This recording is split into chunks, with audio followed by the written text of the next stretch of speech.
எல்லாருக்கும் வணக்கம். ஆகஸ்ட் 8ஆம் தேதி பட்ஜெட் முடிஞ்சப்புறம் முதல் வீக்கெண்டில் தமிழ்நாட்டு பட்ஜெட்டை அனலைஸ் பண்ணலான்னு இருக்கோம். இந்த பட்ஜெட்டை டீட்டெயில்டாக நானும் பிரபஞ்ச சக்கரவர்த்தியும் சாட்டர்டே 8ஆம் தேதி அன்னைக்கு அனலைஸ் பண்ணலான்னு இருக்கோம். கார்த்தால இவெண்ட் இருக்கும். மார்க்கெட்டில் லேட்டஸ்ட் என்ன இன்சைட்ஸ் இருக்குங்கிறதையும் பார்த்துட்டு அப்படியே என்னோட ஃப்ரீ மணி புக்கையும் டிஸ்கஸ் பண்ணலான்னு இருக்கோம். இவெண்ட் ஃப்ரீ கீழே இருக்கிற லிங்கை கிளிக் பண்ணி டிக்கெட் ரிசர்வ் பண்ணிக்கோங்க.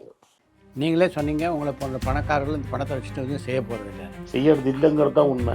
ஆனாலும் 1000 கோடி 10,000 கோடி 50,000 கோடி வச்சுருக்கவங்க இன்னும் இந்த பணத்தை தேடி ஓடுற நிலைமை தான் இருக்குது. அது எங்கே? நீங்கள் என்ன போன வாட்டி கேட்டபோது உங்கள் குருகள் தங்கத்தில் முதலீடு பண்ணுறது தான் ஐடியல் அப்படின்னு நீங்கள் சொன்னீங்க. ஒரு நடுத்தரம் இருக்கிற மக்களுக்கு, மிடில் கிளாஸ் லோவர் மிடில் கிளாஸுக்கு எண்ணெய் விலை அதிகரிக்கும் போதெல்லாம் எல்லா கமோடிட்டிஸும் பாதிக்கப்படுது.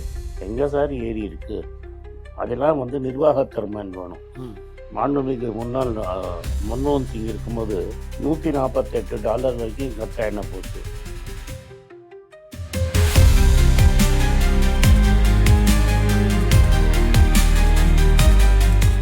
வணக்கம் சார். ஆன்லைன் லாட்டரியில் மக்கள் எப்படி பணத்தை இழக்கிறாங்களோ அவங்களெல்லாம் காப்பாற்ற வேண்டியது அரசுக்கு பொறுப்புன்ற மாதிரி இந்த பங்குச்சந்தையிலையும் நிறைய பேர் இன்னைக்கு பணத்தை இழந்துருக்காங்களா, அவங்கள காப்பாற்ற வேண்டியது அரசாங்க பொறுப்பு இல்லையா? நான் என்ன சொல்லிட்டேன், இந்த அரசாங்கத்துக்கும் எனக்கும் ஒத்து போகாது. ஆன்லைனில் ஃபியூச்சர்ஸ் ஆப்ஷன்ஸில் நடுத்தர மக்களை நீங்கள் உள்ளே விடக்கூடாது.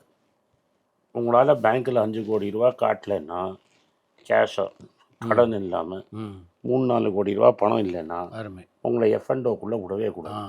ஆனால் ப்ரொடெக்ட் ஆவாங்க. ஆனால் அதை பண்ணவே மாட்டாங்க. ஏன் பண்ண மாட்டாங்க? இது ஒரு பெரிய சக்கரவியூ ராக்கெட்டு. கவர்மெண்ட்டுக்கு வரி வேணும். ஏன்னா எனக்கு வரி செலவு கொடுத்தாச்சு.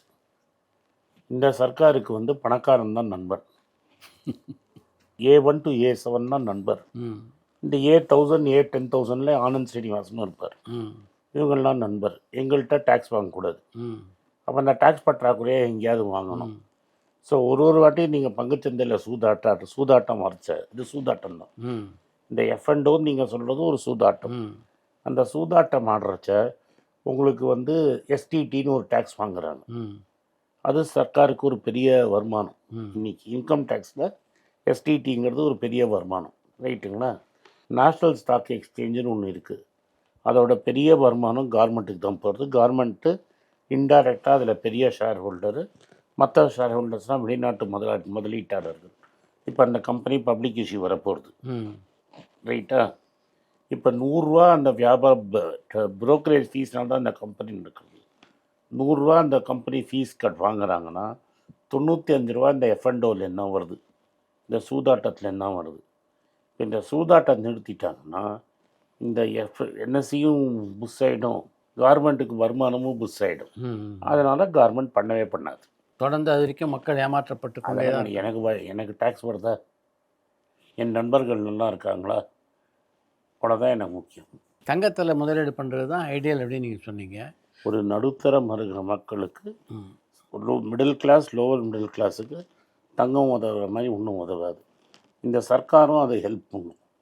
ஆக்சுவலாக இப்போ தங்கம் விலை 10,000 சொல்ல வரேன். அதாவது ஒரு 6 மாதத்துக்கு முன்னால் 1,50,000 ரூபா சவரன் கொடுத்து வாங்கினவங்களாம் இன்றைக்கி 1,20,000 ரூபாய்க்கு வந்துருச்சு.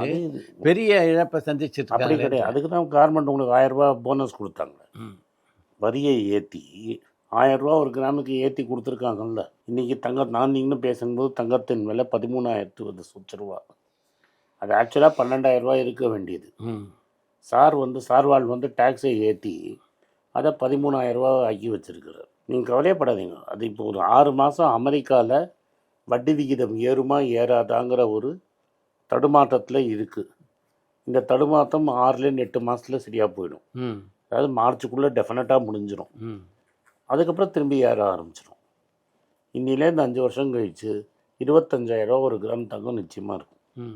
நான் 3,000 ரூபா இருக்கிறச்ச 10,000 ரூபா போகணும் போது யாரும் நம்பலை. இன்னிலேருந்து 5-6 வருஷம் கழிச்சு இங்கேருந்து டபுள் ஆகிடும் தங்கம் இல்லை. ஆனால் இந்த சரிவு அடுத்த மார்ச் வரைக்கும் இருக்கும். அப்படியே தான் டெஃபினட்டாக இருக்கும். ஒரு நாளைக்கு இறங்கும், ஒரு நாளைக்கு நேற்று இறங்கிட்டு இன்றைக்கி ஏறிட்டு ஏறும் இறங்கும். எவ்வளோ தூரம் இறங்கும்னு தான் சொல்ல முடியாது. ஏன்னா டாலரில் தங்கம் வேல்யூ இறங்குறச்ச என்ன ஆகும்னா ரூபாவோட மதிப்பும் கீழே போயிடும். ஆமாம். அப்போ ரூபாவோட மதிப்பு போனால் தங்க மதிப்பு போகாது. ஸோ ரூபாயில் தங்கம் 10,000க்கு போகணும்னா ரொம்ப கஷ்டம். அதுதான் நான் சொன்ன வேல்யூ. ஸோ அந்த 10,000க்கு கீழே தங்கம் போகாது. இன்ஃபேக்ட் 12,500 கீழே போனாலே ரொம்ப அபூர்வம். போகலாம். எண்ணெய் விலை வந்து அதிகரிக்கும் போதெல்லாம் எல்லா கமோடிட்டிஸும் பாதிக்கப்படுது. எங்கே சார் ஏறி இருக்குது? அதெல்லாம் வந்து நிர்வாகத்திறமைன்னு வேணும். ம். மாண்புமிகு முன்னாள் மன்மோகன் சிங் இருக்கும்போது $148 வரைக்கும் கச்சா எண்ணெய் போச்சு. அவர் 70 ரூபாய்க்கு பெட்ரோல் போட்டார், 400 ரூபாய்க்கு 300 ரூபாய்க்கு கேஸ் கொடுத்தாரு. இன்றைக்கி $80 தானே இருக்குது. ஏன் உங்களால் கொடுக்க முடியல? இல்லை, எல்லா கமோடிட்டிஸும் அதை தொடர்ந்து சரிக ஆரம்பிக்குது. ஏன்னா நீங்கள் டேக்ஸ் போட்டுறீங்க இல்லையா? 1 லிட்டர் பெட்ரோலில் உங்களுக்கு வரி பணம் எனக்கு ஆனந்த் ஸ்ரீனிவாசன் மாதிரி இருக்கிறவங்க நல்லா இருக்கணுங்கிறதுக்காக நீங்கள் வந்து ஒரு பெட்ரோல் 1 லிட்டரில் 50 ரூபா 60 ரூபா வரி போட்டீங்கன்னா ம் ம் ம் பெட்ரோலோட விலை 55 ரூபா 60 ரூபா தான் இன்றைக்கி. ம் மீதி 50 ரூபா வரி தானே. ம் ம் ம் அந்த வரி குறைச்சிங்கன்னா சரியாக போச்சு. இன்றைக்கி பொருளாதார சுமை அப்படின்றது பார்த்திங்கன்னா இந்தியர்கள் மேலே வந்து எல்லா இந்தியர்கள் மேலேயும் இருக்குது. எல்லா இந்தியர் மேலாம் கிடையாது. நீங்கள் அதெல்லாம் சும்மா ஜெனரலைஸ் பண்ணாங்க. மன்மோகன் சிங் காலத்துலலாம் எப்படின்னா பொருளாதார சுமை பணக்காரங்க மேலே இருந்தது. எல்லார் மேலேயும் சமமாக இருக்கக்கூடாது.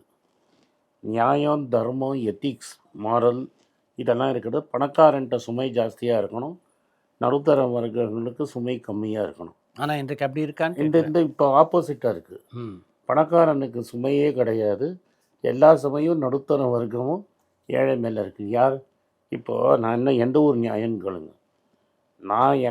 நான் பொருள் வாங்கினாலும் ஒரே டேக்ஸு, நான் ஷர்ட்டு வாங்கினாலும் ஒரே டேக்ஸு, என் கேமராமேன் ஷர்ட்டு வாங்கினாலும் ஒரே டேக்ஸு. ஆமாம். ஸோ நீங்கள் அவன் வாங்குகிற சம்பளத்தை 25,000 ரூபாயில் அவன் எவ்வளோ டேக்ஸ் கட்டுவான்? என் சம்பளத்தில் நான் எவ்வளோ டேக்ஸ் கட்டுவேன்? ஒரு சாதாரணமாக ஆட்டோ ஓட்டி பழைக்கிறவனை வச்சுப்போம். இது எப்படி சீரமைக்க முடியும்னு நினைக்கிறீங்க?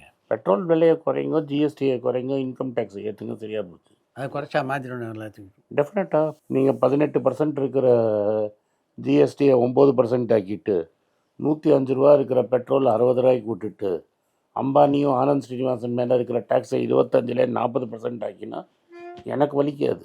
சரி, நான் சேர்த்த பணம் நான் செலவு பண்ணி பிஸ்னஸில் இருக்க போகிறதில்ல. நான் சேர்த்த பணம் எய்தர் பேங்க்கில் இருக்கும், இல்லை பங்குச்சந்தையில் இருக்கும், இல்லை பாண்டில் இருக்கும். அதனால எனக்கு ஒரு யூஸும் கிடையாது. அதுலேருந்து எக்ஸ்ட்ரா ஒரு 20% கவர்மெண்ட் எடுத்துக்கிட்டுமே. ஆனால் இந்த பையனுக்கு எனக்கு கேமரா பிடிக்கிற பையனுக்கு அந்த 20 ரூபா ரொம்ப முக்கியம் இல்லை. ஒரு ஆட்டோக்காரனுக்கு ஒரு நாளைக்கு 40 ரூபா குறைஞ்சதுன்னா அந்த 40 ரூபா வீட்டுக்கு எடுத்துன்னு போய் சேர்க்க மாட்டான். இன்னும் 2 வேளை எக்ஸ்ட்ரா சாப்பிடுவான்.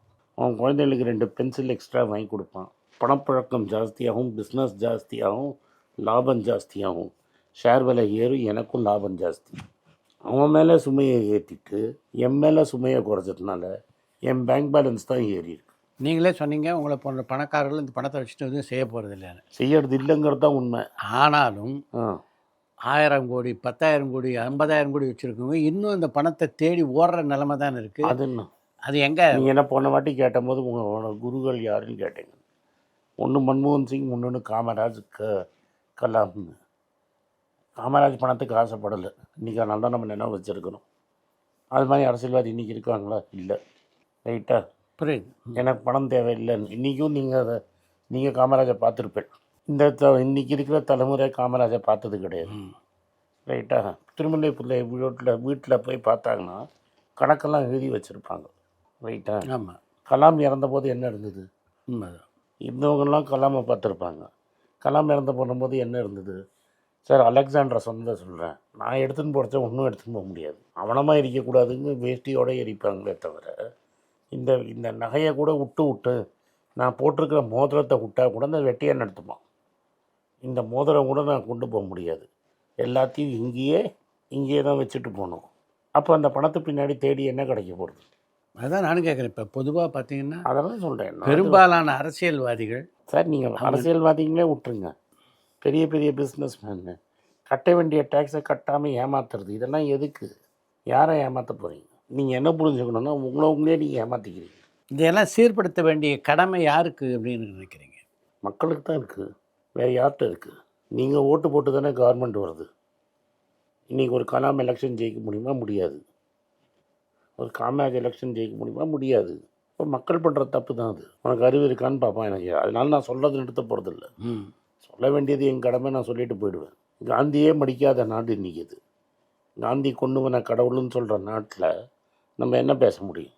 எல்லாருடைய வாழ்க்கையிலையும் ஹெல்த் இன்சூரன்ஸும் லைஃப் இன்சூரன்ஸும் எவ்வளோ முக்கியம். Health insurance and term insurance முக்கியம். லைஃப் இன்சூரன்ஸ் பல பேர் இந்த நிதி மேலாண்மையை கூட ஏஐ துணையோடு பண்ண ஆரம்பிச்சிட்டாங்க. இப்போ சரியான போக்கா? That man that feeling. Cinema உலகத்தில் இருக்கவங்க பல பேர் உங்களுக்கு தெரியும். இதில் யாரெல்லாம் சினிமா பற்றி எனக்கு ஒன்றும் தெரியும். இந்த சினிமா உலகத்தில் இருக்கவங்கள வந்து யாரெல்லாம் சரியாக இந்த நிதி நிர்வாகத்தை பண்ணுறதா நீங்கள் நினைக்கிறீங்க உங்கள் பார்வையில்? சினிமாவில் வந்து பெருசாக பணத்தை சேர்த்து வச்சவங்கள எனக்கு வந்து இன்டர்நேஷ்னல். எல்லாருக்கும் வணக்கம். குழந்தைங்களுக்காக ஃபைனான்ஷியல் லிட்ரஸி, மணி ஃபார் நத்திங்னு 2வது பார்ட்டு. அண்ட் இதில் வந்து செக் எழுதுறது எப்படி, டெபாசிட் ஸ்லிப் எழுதுறது எப்படி, பணம் எப்படி வந்தது, பார்ட்டர்லேருந்து டிமானிட்டைசேஷன் வரைக்கும் எல்லாத்தையும் கவர் பண்ணியிருக்கோம். உங்கள் குழந்தைங்க அப் டு ஏஜ் 10-12க்கு ரொம்ப யூஸ்ஃபுல்லாக இருக்கும். இந்த புக் இப்போதைக்கு ஒரு ஸ்பெஷல் ப்ரைஸில் 450 ரூபாய்க்கு கொடுக்குறோம். இதை யூஸ் பண்ணிக்கங்க. நன்றி, வணக்கம். moneypage.com வெப்சைட்டை சப்ஸ்கிரைப் பண்ணுங்கள். ஒரு வாரத்துக்கு 4 ப்ரீமியம் ஆர்டிக்கலும் ஃப்ரீ ஆர்டிகல்ஸ் ஒரு 10லேருந்து 15 நாங்கள் போடுறோம். இது சப்ஸ்கிரிப்ஷன் ஒரு மாதத்துக்கு 99 ரூபா தான். இங்கே சொல்கிற கான்செப்ட்ஸை கிரேட்டாக எக்ஸ்பேண்ட் பண்ணி போடுறோம். நீங்கள் படிச்சிங்கன்னா உங்களுக்கு யூஸ்ஃபுல்லாக இருக்கும். நன்றி, வணக்கம். வணக்கம். குழந்தைங்களுக்காக ஒரு புஸ்தகம் லான்ச் பண்ணோம். அது ரொம்ப சக்ஸஸ்ஃபுல்லாக இருக்குது. யாருக்கெல்லாம் அந்த புஸ்தகம் போடணுமோ எங்கள் டீமுக்கு கான்டாக்ட் பண்ணுங்கள். கீழே இருக்கிற நம்பர்லேயும் வெப்சைட்லேயும் கான்டாக்ட் பண்ணிங்கன்னா உங்களுக்கு அந்த புஸ்தகத்தை நீங்கள் வாங்கிக்கலாம். மற்ற எங்கள் புஸ்தகமும் அவைலபிள். எங்கள் வெப்சைட் மூலமாகவும் வாங்கலாம். கீழே இருக்கிற வாட்ஸ்அப் நம்பர்லேயும் மெசேஜ் அனுப்பலாம். நன்றி, வணக்கம்.